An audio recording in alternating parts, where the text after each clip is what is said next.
Hey everyone, how's it going? Welcome back to another video. So I wanted to talk about the Walking Dead, The Ones Who Live, and I wanted to focus on some stuff that actually happened over the last weekend, and also some interesting promo that I saw that seems to actually kind of hint at a possibility of a season 2. At least it seems like it anyways, and so yeah, we'll get into that later on, but I do want to focus on some of the new stuff that happened, as well as the new teaser that was released for The Walking Dead, The Ones Who Live. So before we go any further, make sure to be a subscriber if you do want to get all my Walking Dead content like this. Now, the Walking Dead franchise this weekend actually won the Dan Curtis Legacy Award at the 51st Saturn Awards, I believe. I could have that number wrong, but I saw this post here from at TWalkingD World on Twitter, and it says, news, the Walking Dead franchise was awarded the Dan Curtis Legacy Award at the 51st Annual Saturn Awards, and Denai Guerrera, Norman Reedus, Josh McDermott, Scott M. Gimple, and Denise Huth accepted the award at the ceremony. So I did see this. I saw Denai Guerrera actually give a speech, and really incredible speech, and I am just so like unbelievably hyped for The Ones Who Live, and it's kind of cool to have all different aspects of the show in terms of the cast members that are here. Like Norman Reedus is obviously on Daryl Dixon, Denai Guerrera is obviously on The Ones Who Live, and Josh McDermott was from The Walking Dead, right, like the original series. Yes, all three of them were, but I'm just kind of saying, like, in terms of just the legacy, like, I love the fact that we have Daryl, Michonne, and Eugene here. Like, I think it's really awesome. And honestly, just to have, I think, Denai Guerrera, like, that was kind of the big thing for me, is just to have Denai Guerrera a part of some of the celebrations here with The Walking Dead, because it really felt like for a couple of years, like, she was just so like, separate from it, especially Andrew Lincoln as well. Like, it would have been nice to have him here as well. I can't wait to see him a part of the promotion with The Walking Dead again. It's been a really long time, and so just seeing Denai here, you know, just talking about The Walking Dead and all that, it just feels nice. It feels like old times. It just feels like Michonne's back. You know, it just feels like she's a part of the story again. And so I'm just waiting for that with Rick now. We'll have to wait and see. You know, obviously it's probably going to happen right away. Tomorrow is the premiere. It's the red carpet premiere for The Walking Dead, The Ones Who Live. So I'm assuming all of that is going to be starting tomorrow, and I'm very excited about that. I'm so disappointed that I wasn't able to go. Like, I had an opportunity to go to this, and I'm just overall disappointed I wasn't able to go. But I'm definitely getting things set up so that in the future I will be able to attend these things right away. It was just sort of bad timing here. But yeah, I mean, just to see this was pretty cool. And then also, we did get a new teaser. It is with Pearl Thorne, and it's basically the same teaser that we got with Michonne and with Rick before, like where you just see the character sort of walking through like this gas or whatever, and there's like this red light. I mean, obviously very cool. I do think we're probably going to get the same thing for the other characters. I will say, you know, the fact that this is the first character that we're getting after Rick and Michonne, I think says a lot about Pearl Thorne and her importance in this show. Like, I actually think she's going to be a pretty big character in this show. And again, like, my early predictions right now is that she's going to end up being a villain. Like, I don't think she'll be a villain right away. I think at first she'll just be on Rick's side. Like, ever since we got that trailer, I think it was the final trailer, where she says something like, I don't remember exactly what she said, but it was just something where it kind of gave me the hint that she might be going a separate way and supporting the CRM, and Rick is going the other way. Because I really feel like we're going to see Pearl Thorne and Rick really just become friends, and they're going to work together to, you know, just help each other through this whole thing, because obviously they're suffering dealing with the CRM and all that, right? And they're both going to be basically on the same page. They're both going to be against the CRM and this and that. But I think as they rise in the ranks is where there could be a difference here. And I would really like that, because that would be a really interesting arc for the two characters, right? They're both basically on the same side, and as they go up in ranks and become CRM soldiers and all of that, Pearl Thorne is like, you know what? I actually like my life here. I actually am building something for myself here. And Rick might be like, I want to leave and get to my family. And so maybe there's a scene at some point where Rick has to actually leave. Like, Rick has to go and leave and find Michonne. Pearl Thorne, she doesn't want to tell Major General Beale that Rick has left or anything like that, but because, you know, she is now loyal to the CRM, she has to. And so it would be interesting to see both characters in that sense just become, I guess, enemies, right? Like, obviously, I think it's going to be a lot more complex than that, and that's the thing that The Walking Dead does really well. It's like, your villains aren't really villains. Like, they are villains, but they show some humanity in that sense, right? Like, I'm just thinking with Alpha, you can kind of understand her a little bit more, right? Like, you can still be like, no, she's a villain, but you kind of understand things from her point of view a little bit more, right? And so I think with Pearl Thorne, it'll be a little bit different because I think in the beginning she will be like a hero, but I wonder if that's going to change by the end. I just, again, ever since that line where she says something like, "This is all I have," or it was something like that. I don't remember the exact line, but she was wearing the CRM soldier uniform and she was talking to, I believe it was Rick. And so I just think that she's not going to want to leave. I think if there's an opportunity to leave, she's not going to want to leave because she's like, you know what? I built up something here. Yeah, I think it would just be really fascinating to see what happens there. But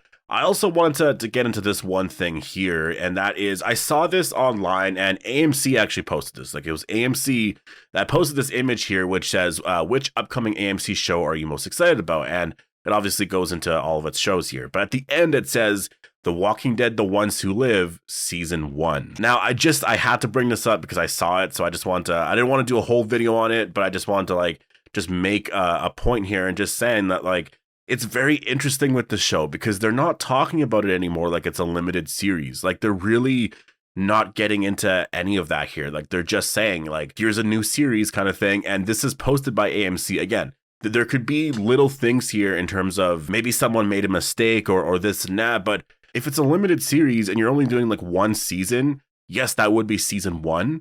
But you would call it, if you're calling it season 1, it's because there's more than one season. There's a season 2.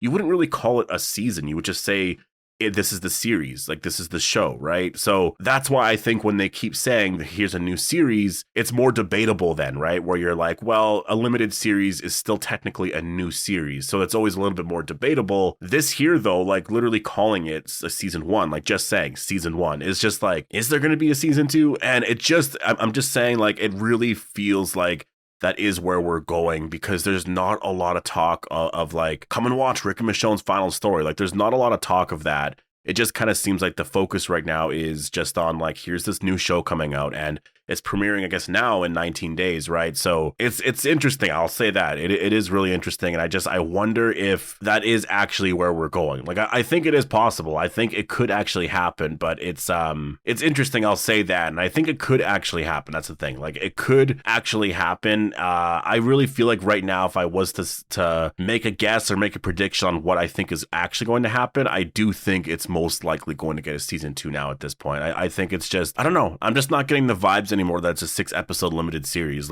I'm really just not getting that feel from just the promotion and everything that this is 6 episodes and it's going to be over because they're not really talking about it like that. And so I'm going to be really interested in in the marketing and stuff for this show in terms of cast interviews. And if they're asked about that, right, it's possible that they're told don't ask any questions about that. We're keeping it like this. So we'll have to wait and see. But I'm just very fascinated in this. I really want to know because again, if it is Rick and Michonne's final episodes, it's this is it. This is 6 episodes and that is it. I think they would be promoting it way more. It would be such a big focus because this is literally the end. You need to come and watch this. This is the end of Rick and Michonne's story. So all of us are going to watch, right? Anyways, I want to get into this as well here. And I saw this as well from @TWalkingDWorld on Twitter. Literally the best account on Twitter for anything Walking Dead news. And the post says, news, AMC Networks is set to host an advanced screening and conversation of The Walking Dead, The Ones Who Live at the Kaufman Concert Hall in New York City on February 20th at 7 p.m. Eastern. Andrew Lincoln, Denai Guerrera, and Scott M. Gimple are set to attend. # The Ones Who Live. So another premiere event, and I guess a lot of people are going to be going to see that. Again, I think that's the one thing too with starting tomorrow as well. Today we're safe, but tomorrow there's going to be a lot of spoilers coming out, I think, for the first episode, and that's what we're going to have to be careful about. I know I'm going to get spoiled with something. I'm already I'm preparing for that. I know what's going to happen. Spoilers just happen like that all the time, and something will come out and then I'll see it and it'll be unfortunate, but that's just kind of the way it is. The excitement is really going to start tomorrow. I think the excitement is still there. I haven't seen the excitement like this in a while, but I think tomorrow, once people have actually watched the first episode, it's going to be a little different, right? We're going to see a lot of people watching the first episode. We're going to see the actors and stuff on the red carpet, just giving interviews, this and that. It's going to be a totally different feel starting tomorrow. And a week from then is early reviews. And then a week after that is basically we're within a couple of days from the premiere. So we're at the point now where we're almost 2.5 weeks away until the show premieres. the hype is going to build a lot, and it's really going to start tomorrow. And then I think it'll probably stay like that for a bit. It'll probably build and build, obviously, but once you watch that first episode and you know what the story is going to be, then the hype will build from episode to episode until that very, very final one. And again, I've always talked about that. Like, I don't know if some of you remember, but I said that, once we hit the 50-day mark, everything just flies by. Like, it flies by so fast. And look at that. Like, I feel like I just said that and we're already 19 days away. Like, that's just, to me, that's always been sort of the day. Like, as soon as we're 50 days away, it just flies by after that. So yeah, I'm definitely excited for The Ones Who Live. So for my next videos, I will be doing a Q&A video next. I do want to talk about the trailer and some of the scenes and all that and get into a lot of that now. I know I've been saying I want to do a video a day or 2 videos a day, this and that, and I haven't been getting to that. Well, I'm starting that right now. There's been a lot of stuff that I had to do just kind of like in my personal life that I had to like run around and do all these things here, but I managed all that. I finally got a lot of stuff done that I really needed to. And yeah, I mean, I really, like, I don't have anything else going on really that should take up my time like that. So right now I'm planning a bunch of videos. I will have 2 videos out a day. I'm also going to be posting reels and stuff on Instagram because I posted one like last week and you guys seem to really like it. So I'm going to get working on that. I'm not going to do a reel every single day because I feel like that's a lot, but I will, like, I'll try my best to do that, but I do want to focus on obviously posting 2 videos a day here on the channel, and then I'll post whatever I can on Instagram. Like, maybe it's 1 every week or something like that. Like, I'll have to wait and see. But anyways, post all your thoughts down below. Hope you guys all enjoyed the video. Make sure to be a subscriber if you want to get all my Walking Dead content like this, and I'll see you guys in the next one.